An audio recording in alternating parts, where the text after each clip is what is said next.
She did not scream when she found her husband face down in the Powder River. She only screamed when she saw Illy McCree come riding out of the dust the next morning. Lily Hart had been a widow for 3 months. And in Sheridan, that was already long enough for folks to forget your name. But the fear in her eyes that morning made every ranch hand on the street look twice. Even if none of them had the courage to ask why she had ridden through town with her dress torn and her hands shaking, she did not stop for anyone. She rode straight past the blacksmith, past the saloon where 2 men spat tobacco at her horse, past the church steps where the preacher gave her a pity nod she did not trust. She kept riding until she reached the one ranch everyone said belonged to a man who feared nothing. If this man turned her away, there would be nowhere else to go. Illy McCree. Most folks in Sheridan only whispered his name. Some called him a quiet storm. Others said he was the reason the old Bozeman Trail still had a sheriff. But what people agreed on was simple. If trouble came for you and you had nowhere else to run, you rode to the McCree place and prayed he was in a good mood. Snort's Lily did not pray. She slammed her boots on the dirt and walked right up to him as he was feeding salt to a young ran. Illy looked up slow as sunrise, and she swore his eyes could see every lie a man had ever told her. For the first time since the funeral, she felt like someone was really looking at her, not just at her black dress. He asked if she had been followed. She nodded. Then she told him everything she knew. The cut fences at her ranch near the foothills of the Big Horn Mountains, the rocks tossed into her well, the shadow that walked past her window at midnight. The voice outside her barn was whispering that a woman alone could not hold land in Wyoming territory. Illy listened without blinking. The wind pushed dust across his boots. The ran flicked its ears like it understood trouble was coming. Out here, even the horses knew when a storm was about to break, and this did not feel like the kind that brought rain. When Lily finally said the name Harland Voss, Illy's jaw tightened just once, like a man hearing an old bullet shift in a scar. He knew that name, everyone did. Cattle king, land thief, man who claimed her husband's death had been an accident on the trail. Lily stepped closer, her voice cracked. She said she did not come for pity. She came because someone wanted her land and someone wanted her gone, and she needed a man who did not scare easily. Illy wiped his hands, looked at the mountains, then looked back at her like he was measuring how much fight she had left. He asked one question, a quiet one, the kind that decides the whole story before it even starts. Are you ready for the truth that might come with this? And Lily answered with a question of her own. What if the truth is worse than the man who killed my husband? Illy saddled up without another word, and Lily rode beside him all the way back to Hart Ranch, trying not to picture the look she had seen in his eyes when she said the name Harland Voss. It was not fear. It was something colder, like a memory he did not care to revisit.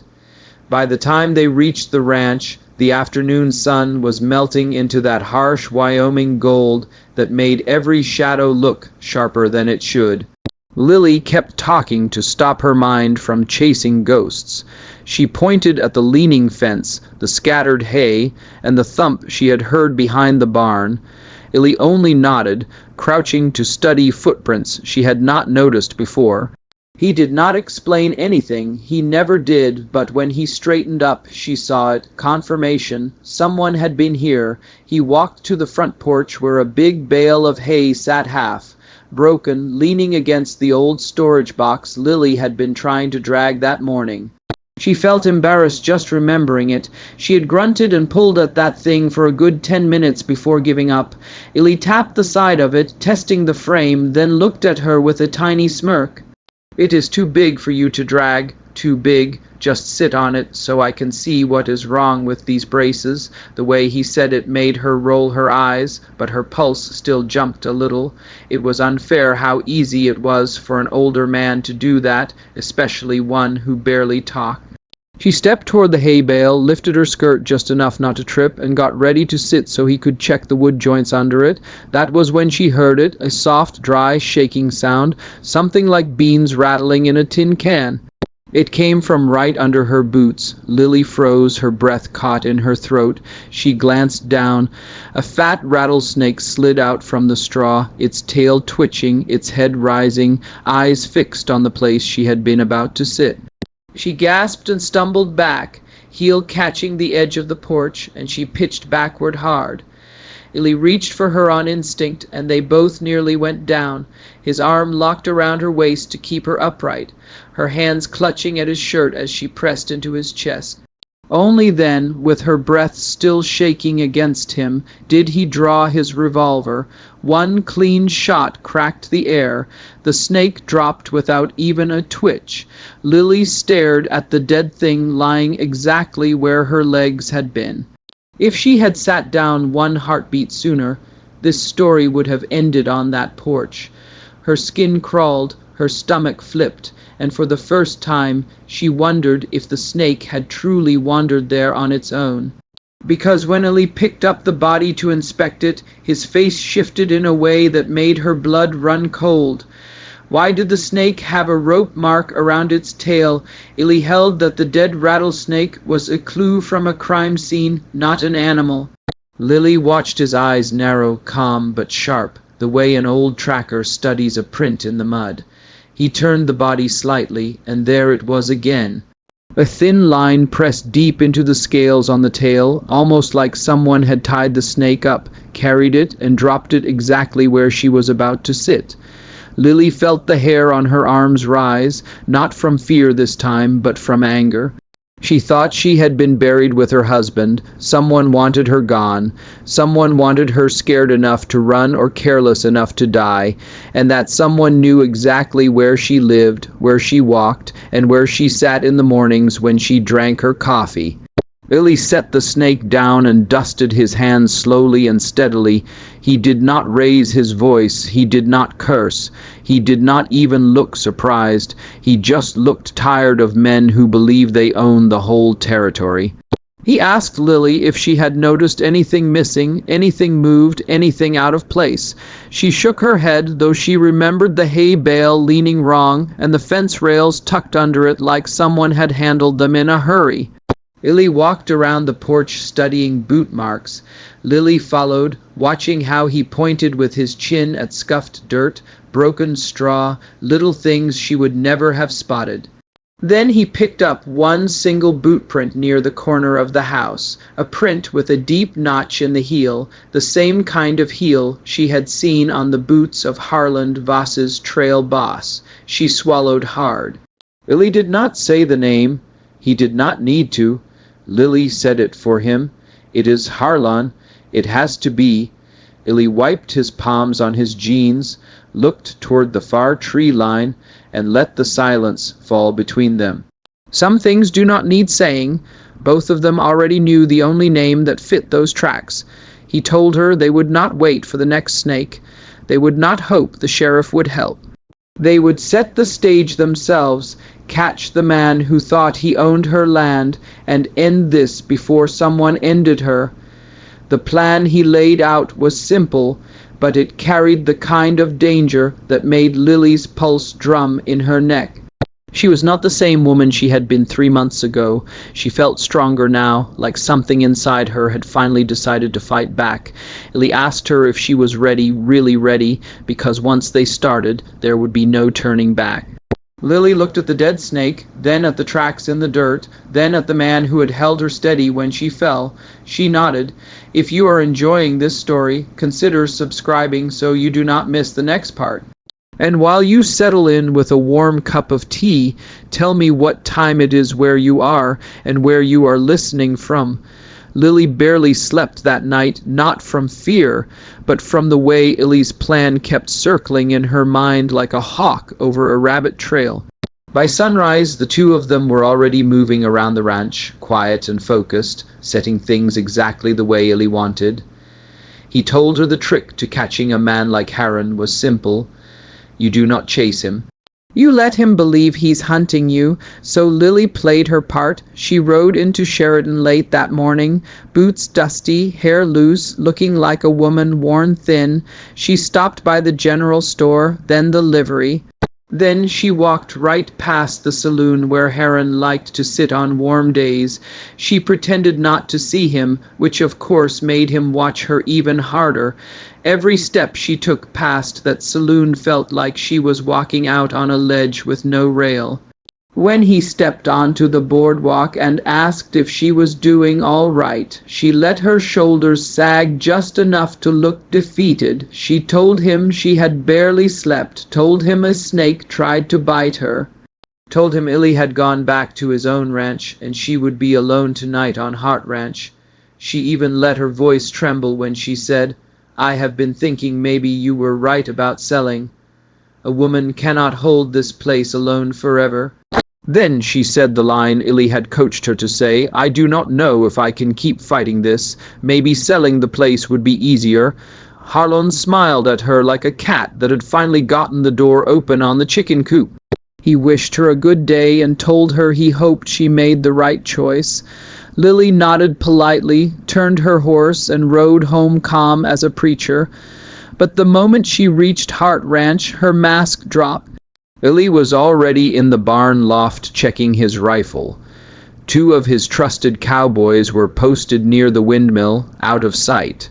Lily felt safer than she had in months. Evening fell fast. The sky turned purple. The land cooled enough that even the grass seemed to stop breathing. Lily lit one lamp in the house and left the front door cracked just enough to look careless. She sat at the table with her heart pounding like a drum inside a church hall. When the first hoof beats came, she knew 3 horses moving slowly, deliberate, predators, not visitors. Lily stood up and gripped the small pistol Illy had given her. She reminded herself she was not bait. She was part of the trap. Whatever happened tonight would decide if she stayed a victim or became the true owner of this land. A shadow stepped into the doorway, a man with a bandana around his neck and a grin that said he had done this before.